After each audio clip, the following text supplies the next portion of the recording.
Hey guys, we have something slightly different for you today. This is a Husqvarna 125B leaf blower. I've done the repair on it and taken it out, tuned it, everything was great, ran fantastic. And then I killed the machine and went to restart it just to check where the jets are and make sure that we're getting a good fuel supply. And I found it wouldn't restart for 3, 4, 5 pulls. And I had to pull it really, really hard. So I've come back inside, had a quick look at the spark plug. The spark plug looks fine. And before I went any further, this little kill switch has fallen out, but I actually haven't done anything to it yet. Before I go any further, I thought I'd bring you along and we will see what the issue is. The first thing I'll start with is that switch, because switches can fail. And if they stay on, you're not going to get spark. And that could be what's happening. So what we do is we'll just get some pliers. Pull these off and we'll just see what the... Got nice, oh, they both came off. Nice connection. So when we put the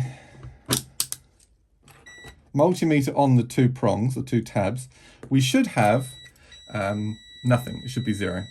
So let's just check that the multimeter hasn't got any resistance going through it. 0.3, 0.4 ohms is absolutely fine. So this should be nothing, and it's nothing. And then when I push the switch button, it should give me a bleep. There's the switch. It should be low resistance. That would pretty much be 0, maybe 0.1 ohms of resistance. So the switch is functioning perfectly. There's nothing wrong with that at all. So that leaves us really with the coil. So we have 2 tests we can do on the coil. Let me move you around. We have a primary and a secondary windings. We'll do our primary first. We're going to connect one side to ground. We need to find a good ground, otherwise we're going to end up getting a false reading. Let's try that first. And we're going to put the other... This should be around about 1 ohm of resistance.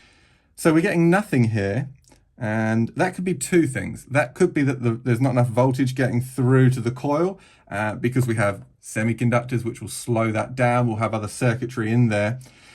Or it could be, actually it's 3 things, or it could be that there's a break in the windings, or that we're not getting a good connection to ground somewhere in this coil. So either this bolt or this bolt, maybe it's a bit of rust. We'll have to see. Let's go on to, let's try this. Nothing. Oh, there we go. I need to sneeze. Where are we? 14 mega ohms of resistance. That's not right. It should be 1 ohm of resistance. So that could very well be our issue. Let's test secondary now. This should be around about 7,500 ohms. So what that tells me is that is not a ground issue. It's not that it's got poor ground or poor connection to ground. That tells me that either the coil's failing or it's the circuitry. Now we can't test this circuitry other than with a spark. So let's just see how much energy this coil is putting out. That's a good idea. Let's do that next. Let's have a look. Turn the light off. See if we're getting any good spark here.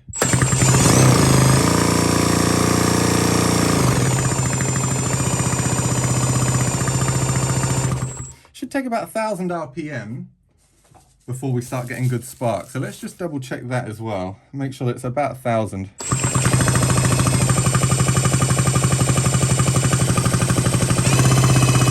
Yeah, we're about 1,000. So that's telling me that that's absolutely fine. There's nothing wrong with the coil. I would suggest that it's just the fact that it's an electronic ignition coil. So let's try and run it, and we'll turn the kill switch off while it's running and then see if it comes back. Let's try 6,000 first, then we'll do that. So 6, again, it should be around about 1,000, maybe a bit more now.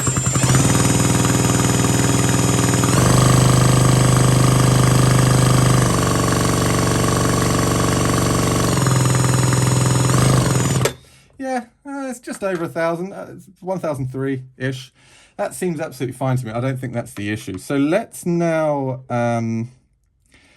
let's kill it while it's, let's start it and kill it, and then let's see what happens. Let's go back to 4, so I don't have to spin it so fast then. So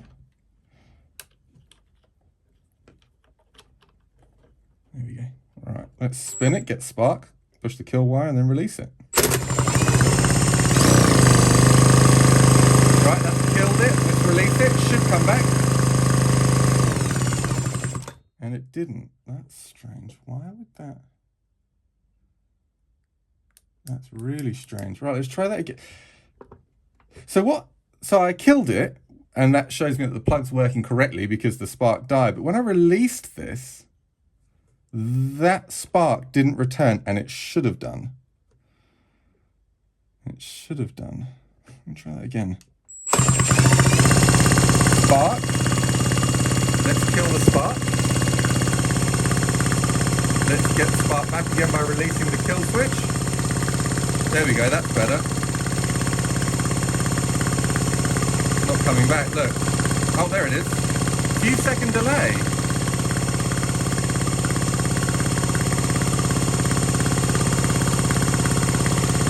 That's strange.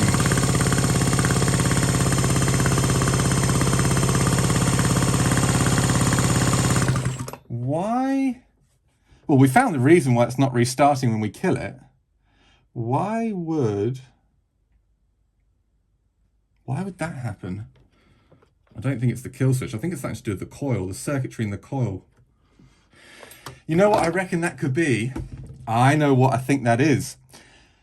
It's just dawned on me. This is a momentary switch.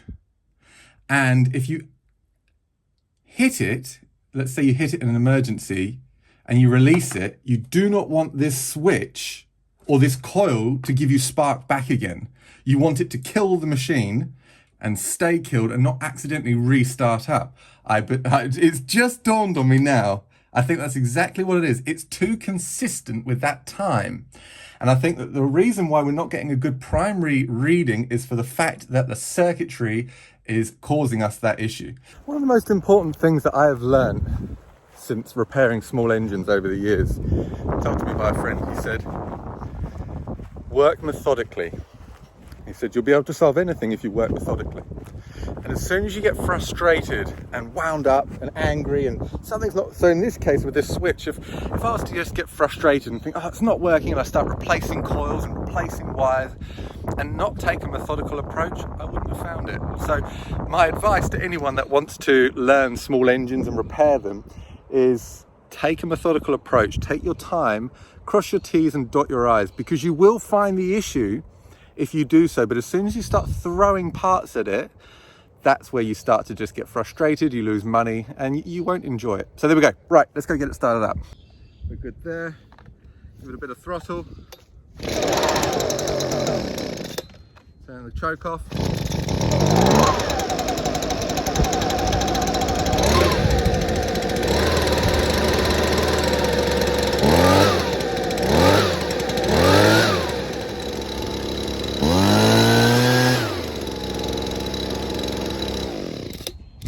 Won't restart. Just wait a few more seconds. Now it will. Isn't that funny?